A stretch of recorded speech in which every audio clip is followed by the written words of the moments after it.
આપ જોઈ રહ્યા છો સ્પાર્ક ટુડે ન્યૂઝ। આવતીકાલે મુસ્લિમ સમુદાયનો તહેવાર એટલે કે બકરા ઈદ, જેને લઈને Tandalja JP road police station વિસ્તારમાં ડીસીપી ઝોન 2 ના અભય સોનીની ઉપસ્થિતિમાં તેમજ ડી ડિવિઝનના એસીપી એવી કાચકર સાથે જેપી રોડ પોલીસ સ્ટેશનના પીઆઈ સાગર તેમજ જેપી રોડ પોલીસ સ્ટેશનના સ્ટાફ અને મહિલા પોલીસને સાથે રાખીને જેપી રોડ પોલીસ સ્ટેશનથી કોઠિયાળપુરા જતા માર્ગ પર ફૂટ પેટ્રોલિંગ કરવામાં આવ્યું છે।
જી સર, આજે જેપી રોડ પોલીસ સ્ટેશન વિસ્તારમાં ફૂટ પેટ્રોલિંગ કરવામાં આવ્યું, શું કહેશો?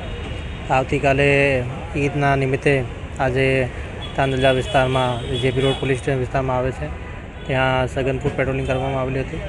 આ ફૂટ પેટ્રોલિંગમાં પોલીસ સ્ટેશનના માણસો, હોમગાર્ડ, એસઆરપીના જવાનો બધા જોડાયા હતા અને નાગરિકો જોડે અપીલ કરવામાં આવેલી હતી કે કોઈપણ પ્રકારનો આપણે ધાર્મિક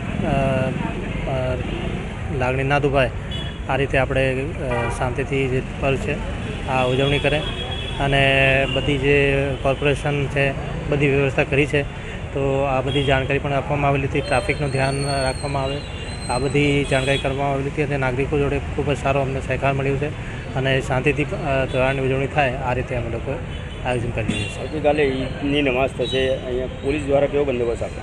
સવારના જે ઈદના નમાઝ સવારે થશે, અમારા પોલીસનો બંદોબસ્ત સવારે 6 વાગ્યાથી અહીંયા હાજર રહેશે। પોલીસના જવાન રેગ્યુલર પેટ્રોલિંગમાં હશે અને ફિક્સ પોઈન્ટ પણ હશે અને જે મસ્જિદો છે મસ્જિદો ઉપર પણ બંદોબસ્ત રાખવામાં આવેલો છે, 4 રસ્તાઓ ઉપર પણ બંદોબસ્ત રાખવામાં આવેલો છે અને સીસીટીવીથી પણ સર્વેલન્સ કરવામાં આવશે। કોઈ પણ પ્રકારનો બનાવ ના બને અને શાંતિથી જે છે આખું ઉજવણી થાય આ રીતે આયોજન કરવામાં આવ્યું। આવતીકાલે ઈદ છે, લોકોને શું મેસેજ આપો છો?